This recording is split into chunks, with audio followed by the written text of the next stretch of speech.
Bonjour tout le monde, mon nom est Mylène Beaudoin. De 2010 à 2017, j'ai accompagné plus d'une centaine de candidats dans la recherche de l'emploi de leurs rêves. J'ai rédigé plus de 250 articles sur le recrutement et la recherche d'emploi. J'ai créé le programme aussi Les 9 étapes vers l'emploi de vos rêves. Cette semaine, je vous explique comment découvrir si l'entreprise que vous convoitez a une culture toxique lorsque vous êtes en entrevue d'emploi. Si vous êtes sur le marché et que vous êtes en emploi, la dernière chose que vous voulez, c'est changer 4,30 sous pour une pièce. Encore pire, changer d'emploi et regretter votre choix. Rappelez-vous, l'entrevue d'emploi, c'est pour permettre à l'employeur de déterminer si vous êtes la bonne personne pour le poste. Et c'est aussi un moyen de déterminer pour vous si le poste et l'entreprise vous conviennent. Je vous dis souvent que votre entrevue commence dès le moment où vous passez la porte. C'est complètement vrai. Et c'est également la première impression de l'employeur envers vous.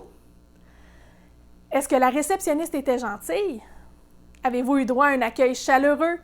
Est-ce que vos interactions avec les différents employés étaient amicales, confortables? Est-ce que les employés ont l'air heureux et énergiques? Est-ce que le recruteur respecte votre temps? Quand le recruteur est mal préparé, en retard, ça en dit beaucoup. Parfois, c'est une exception, mais souvent, c'est signe d'une culture où on ne valorise pas l'employé sur le court terme. Imaginez sur le long terme de quoi ça va avoir l'air. Si vous acceptez le poste, il y a des chances que ce type de comportement se répète et qu'on se foute un peu de vos besoins. Le feedback des employés n'est pas le bienvenu. Un peu plus difficile à voir en entrevue, par contre, si le feedback des employés n'est pas amené de façon positive, c'est mauvais signe. Quand ça va être temps pour vous de poser des questions, vous pouvez clarifier si la rétroaction des employés est encouragée, si le recruteur a de la difficulté à répondre à la question ou l'évite, ce sera un signal important à considérer. Le recruteur est un peu trop enthousiaste. Quand le recruteur est un peu trop content de vous voir et qu'il vous vend l'entreprise comme la 8e merveille du monde, c'est peut-être parce qu'ils sont désespérés et ça, c'est un mauvais signe. Lorsque vous rencontrez un recruteur ou un gestionnaire qui défend une saine culture d'entreprise, c'est de votre carrière qui sera question. Vous discuterez de votre expérience, de vos qualifications. Si vous avez l'impression que peu importe ce que vous dites, vous obtiendrez le poste, courez dans l'autre direction, s'il vous plaît. L'entreprise manque clairement de structure. C'est une impression que vous avez tout au long de votre parcours avec cette entreprise-là. Est-ce que le niveau de stress des employés vous semble élevé?